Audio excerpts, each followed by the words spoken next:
Okay, here's everything you need to make angel chicken. I've made this on my channel before, but in case you're new, this is one of our family favorites and it's super duper easy. So you're going to need a half cup of water with some lemon juice squirted in. You're going to need a can of cream of celery soup. You can also use cream of chicken. You're going to need 1 envelope of Italian dressing seasoning mix. I just make my own, so I'm going to use about 2 or 3 tablespoons of that.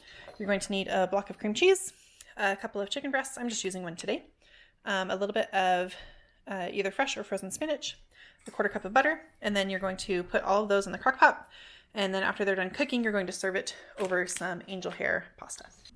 So here I am just putting all of the ingredients in, and for some reason I've lost the footage of what it looks like after, but you can see it's super easy and quick to put together. It doesn't take like really any time at all in the mornings, and so it's nice that you can just toss it in, have it cook all day, and then all you have to do is cook some angel hair pasta, which is like the fastest pasta to cook. It only takes like 4 minutes.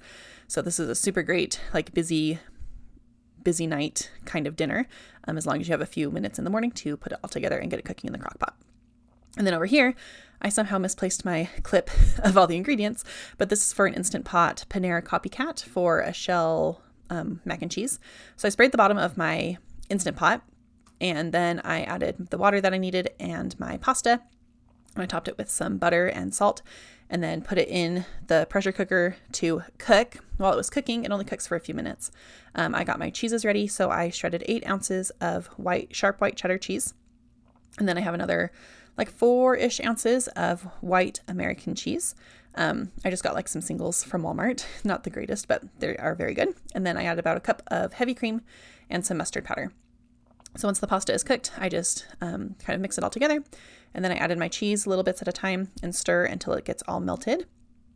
And then I will add in my cream kind of at the end and then continue to stir to incorporate that.